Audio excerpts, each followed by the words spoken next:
పేరున పాదాభివందనములు మరియు వేదిక ముందున్నటువంటి పెద్దలందరికీ నా యొక్క నమస్కారములు తెలియజేసుకుంటున్నాను. బాడీ అంతా మనదే అన్నట్టు, రాష్ట్రమంతా నాదే అన్నట్టుగా పరిపాలిస్తున్నారు. బాడీలో ఒక్క షాక్ కొట్టినా బాడీ అందరికీ ఎఫెక్ట్. అలా షాక్ గుర్తించడానికి వచ్చి ఇప్పుడు మన రేవంత్ అన్నారు.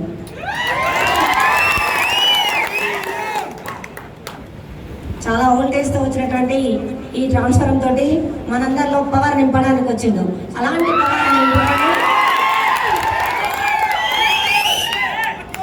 పవర్ నింపుకొని ఆ పవర్ అంతా గ్రామంలో మన దగ్గర ఉన్నటువంటి భద్రులందరికీ మీటర్లు పెట్టి పంపించాలి.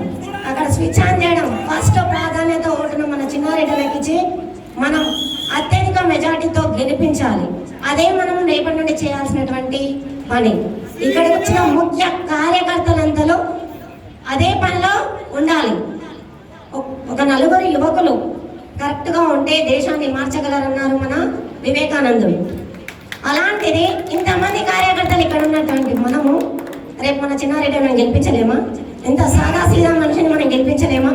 సాదాసీదా మనిషికి ప్రతి అంశం గురించి తెలుస్తుంది. తగిన వాడికే బట్ట కట్టాలని తెలుస్తుంది. కష్టం విలువ తెలిసిన వాడికే కష్టపడుతున్నటువంటి వాడి విలువ తెలుస్తుంది. మనం కూడా చిన్న స్థాయి నుంచి వచ్చినటువంటి వాళ్ళం. అలాంటి వారి కష్టాలను తెలుసుకొని గొంతెత్తి మాట్లాడడానికి ఒక గొంతు అవసరం. అలాంటి గొంతును మనం ఇక్కడ నుంచి పంపించాలి. అదే మన చిన్నారెడ్డి అన్నను పంపించి మనమేంటి, మన యొక్క పవర్ ఏంటి చూపించాలి. ఇక్కడికి వచ్చినటువంటి వాళ్ళందరూ రేపు పొద్దున నాదే ఎన్నిక, నేనే నిలబడుతున్నాను అనే ఉద్దేశంతో నిలబడి పోరాటం చేస్తే ఖచ్చితంగా అత్యధిక మెజార్టీతో గెలిచే అవకాశం ఉంటుంది.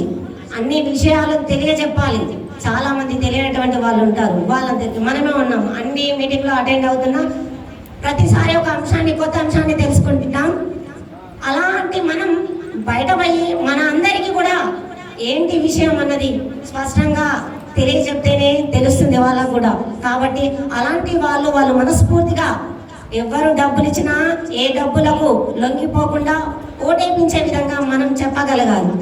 అలా చెప్పి మన చిన్నారెడ్డిను మనం ఖచ్చితంగా గెలిపించుకోవాలి అని మీ అందరికీ నేను సవినయంగా నమస్కరించుకుంటూ తెలియజేస్తున్నాను.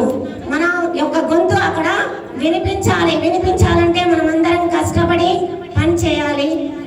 వాళ్ళకి ఓట్లు వేయించాలి, మనం గెలిపించాలి. నాకు ఈ అవకాశం ఇచ్చినటువంటి మీ అందరికీ పేరు ధన్యవాదాలు తెలియజేస్తున్నాను. ఇప్పుడు వికారాబాద్ పార్టీ ప్రెసిడెంట్ రఘువీరారెడ్డి గారిని మాట్లాడుతున్నాను.